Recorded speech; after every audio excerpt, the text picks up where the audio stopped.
58.5 of the Senate, I shall now report the message to the Senate. This is to inform you that on Wednesday, the 25th day of October 2023, the County Assembly of Meru, via the resolution of the Assembly and pursuant to the provisions of Article 181 of the Constitution of Kenya, 2010, Section 33 of the County Governments Act, 2012, as read together with the provisions of Standing Order number 65 of the County Assembly of Meru, Standing Orders, approve the motion to remove from office the Governor of Meru County by way of impeachment. The purpose of this letter is to, therefore, inform you of the aforementioned resolution and to forward the same to your esteemed office in line with the provisions of Section 33(2)A of the County Governments Act 2012 and Standing Order 65(6) of the County Assembly of Meru Standing Orders for your further action. Attached herewith, please find a schedule containing the bundle of documents, records containing evidence adduced, notes and records of proceedings before the County Assembly for your reference and records. Senator Sifuna, just walk in.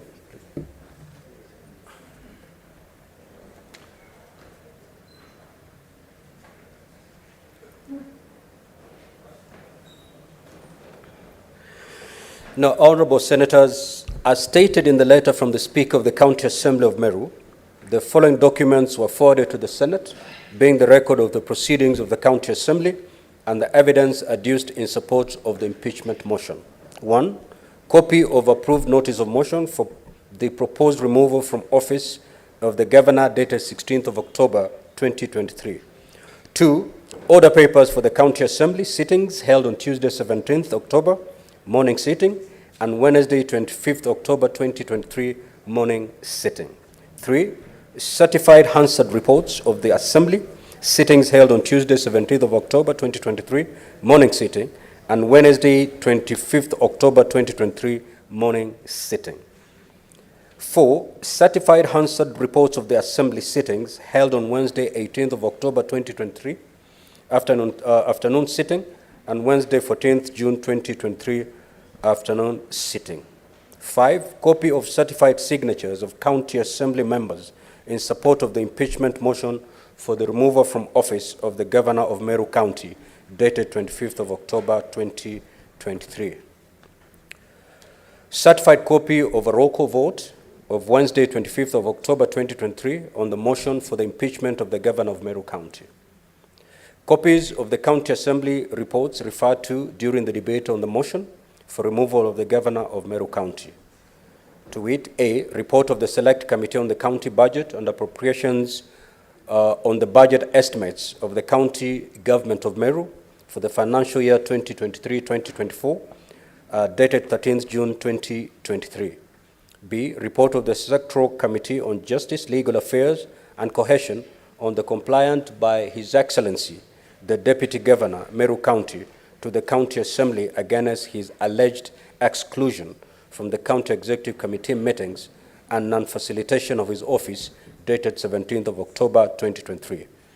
And C, response to petition number 4 of 2023, urging the County Assembly of Meru to investigate the alleged illegal employment of traffic marshals by Her Excellency, the Governor, Meru County, and alleged illegal traffic charges by the Meru County Enforcement Department.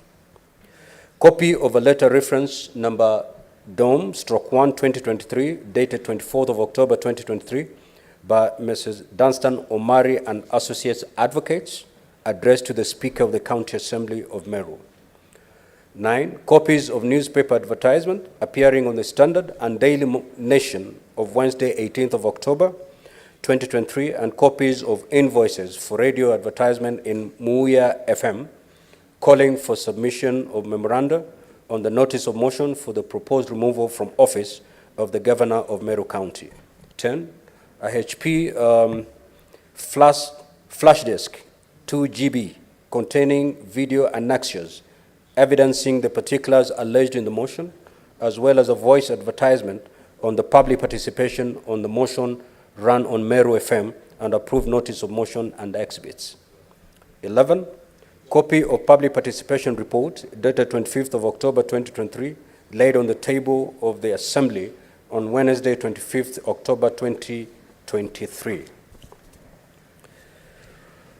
12 copies of written memoranda, both in support and against the impeachment from different sub-counties and regions, submitted to the County Assembly during the public participation exercise on the motion. And lastly, a booklet of the third edition of the County Assembly of Meru Standing Orders. Now, Honorable Senators, in terms of Article 181 of the Constitution, Section 33(3)A of the County Governments Act, and Standing Orders 81A of the Senate Standing Orders, the Speaker of the Senate is required within 7 days after receiving notice of the resolution from the Speaker of the County Assembly to convene a meeting of the Senate to hear charges against the Governor. Pursuant to Section 33(3)B of the County Governments Act and Standing Order 81A of the Senate Standing Orders, I hereby proceed to read the charges against the Governor of Meru County as contained in the motion of impeachment by the County Assembly of Meru. Senator, kindly take a seat.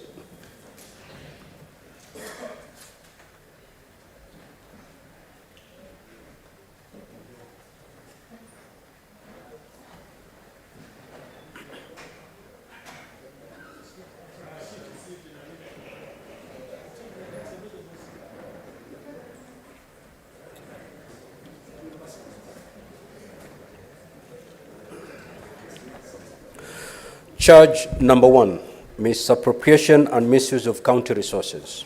The particulars of this allegation are that the Governor, 1, embezzled county funds through the Governor's relatives, 2, withdrew county funds through false claims of payment for supplies and services rendered by the Governor's relatives despite being ineligible to tender for or supply goods to the county government, 3, paid full salaries and benefits for over a year to 4 high-ranking county officials, despite their not rendering any services to the county. And 4, diverted and misused county resources, including funds and motor vehicles, to support the Governor's private charity, dubbed Okelea, despite previous promises to keep county operations and Okelea operations separate. Charge number 2, nepotism and related unethical practices. The particulars of this allegation are that the Governor, 1, fraudulently represented unqualified relatives as technical team for medical equipment inspection in China. 2, employed 1, Edwin Mutuma Murangiri, a nephew to her husband, in key county positions. And 3, designated her brother-in-law, Nefat Kinyua, as Director of External Linkages without transparent and competitive recruitment. And lastly, assigned diplomatic duties with engagement with foreign diplomats and dignitaries to unqualified relatives. Charge number 3, bullying, vilification, and demeaning other leaders. The particulars of this allegation are that the Governor, 1, excluded the Deputy Governor from County Executive Committee meetings and other official functions. 2, engaged in bullying and posted demeaning messages about the Deputy Governor in WhatsApp groups known as Third Government 012 and County Admin Services, whose membership includes several officers who are subordinate to the Deputy Governor. 3, encouraged and condoned insubordination and the making of insulting and demeaning public utterances by subordinate staff against the Deputy Governor and other elected leaders. 4, encouraged and condoned the removal of the Deputy Governor by junior officers from official county WhatsApp forums. Arbitrarily suspended, dismissed, withdrew, and frustrated staff of the office of the Deputy Governor. Illegally, irregularly, and fraudulently hounded the Deputy Governor's staff out of office by purporting to accept their non-existent resignations. Arbitrarily reduced, suspended, and withdrew budgetary facilitations for legitimate operations of the Deputy Governor's office. Threatened to inflict bodily harm against the Deputy Governor orally and in a WhatsApp chat. Forcefully broke into and ransacked the Deputy Governor's office. 10, changed the locks to the said office. 11, arbitrarily relocated the Deputy Governor's office. 12, arbitrarily withdrew security from the Deputy Governor's residence. 13, persistently made demeaning public utterances against other elected leaders, despite the same issue featuring prominently in previous impeachment proceedings. 14, made insightful, insulting, and demeaning remarks against other leaders by falsely accusing them of cartelism at a presidential Thanksgiving service held in Lare, despite the issue arising in previous impeachment proceedings. And lastly, encouraged, connived, and condoned her husband's insulting and demeaning public utterances and musical performances against other elected leaders, despite the issue arising in previous impeachment proceedings. Charge number 4, illegal appointments and usurpation of statutory powers. The particulars of this allegation are that the governor did the following. 1, appointed Kenneth Mwiti Riungu as chief officer without county assembly approval. 2, sent Dr. Nitoiti, CEO of the County Revenue Board, Paul Mwaki, CEO of Liquor Board, Kenneth Kimanthi Mbaye, Managing Director of Meru Microfinance Corporation, and Joseph Kithure Mberia, CEO, Meru County Water and Sanitation Services, on indefinite compulsory leave with full salary and benefits in usurpation of powers of the appointing authorities.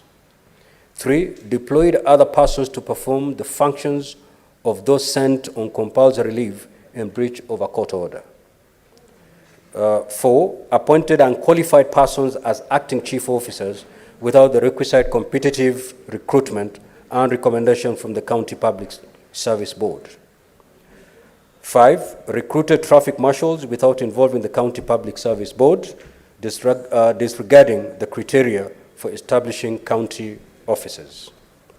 6, usurped the powers of the County Public Service Board by creating traffic marshal offices. 7, employed an excessive workforce of over 100 personnel staff in the governor's office. 8, designated and paid various cleaners as senior support staff, despite already having 16 support staff. And lastly, appointed 4 individuals to hold county offices in an acting capacity for more than 6 months without proper authorization. Charge number 5, contempt of court. The particulars of this allegation are that the governor did the following. 1, grossly violated Article 10 and 73 of the Constitution. 2, Section 7, grossly violated Section 7 of the Leadership and Integrity Act and Section 10 of the Public Officers Ethics Act by engaging in a contemptuous, stubborn refusal to obey lawful court orders. Charge number 6, illegally naming a public road after her husband. The particulars of this allegation are that the governor did the following. 1, grossly violated Articles 10 and 73 of the Constitution and Section 7 and 11(1)(c) of the Meru County Honors and Awards Act 2018 by naming a public road after her husband without following the applicable statutory procedures. Charge number 7, contempt of the Assembly. The particulars of this allegation are that the governor did the following. 1, refused to honor summons from the County Assembly's Secretarial Committee on Justice, Legal Affairs and Cohesion to answer questions related to the impeachment motion. 2, directed her Chief of Staff to send a contemptuous letter to the Assembly in response to the summons for her to appear before the Secretarial Committee. And 3, through the CC Finance and the County Secretary, refused to furnish documents to the Assembly on the grounds that an audit process was underway and that the matters raised by the Assembly were sub judice. Now, honorable senators, in terms of the way forward, following the reading of the charges against the governor, Standing Order 81B of the Senate Standing Orders, as read together with Section 33, subsection 3B of the County Governments Act, gives the Senate 2 options on how to proceed with the matter. The Senate may, by resolution, appoint a special committee comprising 11 of its members to investigate the matter or investigate the matter in plenary. At an appointed time during this sitting, a notice of motion for the establishment of a special committee shall be given. Should this motion be carried, the special committee will be required under Section 33(4) of the County Governments Act and Standing Order 82 of the Senate to investigate the matter and to report to the Senate on whether it finds the particulars of allegations against the governor to have been substantiated. In the event that the motion for the establishment of a special committee does not pass, the fallback position is that the Senate shall proceed to investigate and consider the matter in plenary. In this event, I will appoint the dates on which the Senate will sit in plenary to hear and determine the charges against the governor. Honorable Senators, it is noteworthy, and I wish to emphasize to all honorable senators, that when we come to the debate on the motion for the establishment of the special committee, debate on the motion shall be limited to the substance of the motion, principally whether or not to establish a special committee. It will not be a debate on the substance of the impeachment or its merits, propriety, prudence, or even the constitutionality or the legality of the process that have been preceded the submission of this matter to the Senate. It is therefore not permissible to deviate to any matters other than the motion before the Senate. In the meantime, and during the pendency of the impeachment process in the Senate, I wish to caution honorable senators to desist from publicly commenting on the merits or demerits of the impeachment motion before the Senate. Doing so would amount to anticipation of debate, which is an infringement of Standing Order 99. Therefore, it shall be out of order within the meaning of Standing Order 122 for any senator to make comments, whether written or spoken, in relation to the conduct of the governor or the impeachment process, which is outside the confines of the impeachment proceedings, as such comments may prejudice the just outcome of the process. Now, honorable senators, this is the third impeachment hearing in the 13th Parliament, and the second one involving the governor in question. In undertaking this mandate, the Senate will be sitting as a quasi-judicial body and will conduct investigations into the alleged infractions of the Constitution and the law, and thereafter make its determination on the matter. As such, it is a reminder that the impeachment hearing is not just a procedural formality, but a fundamental process that plays a crucial role in upholding the principles of democracy and good governance. This hearing is one of the most crucial oversight tools and singular roles of the Senate. I conclude by urging honorable senators to exercise the highest level of responsibility on this particular matter. I thank you.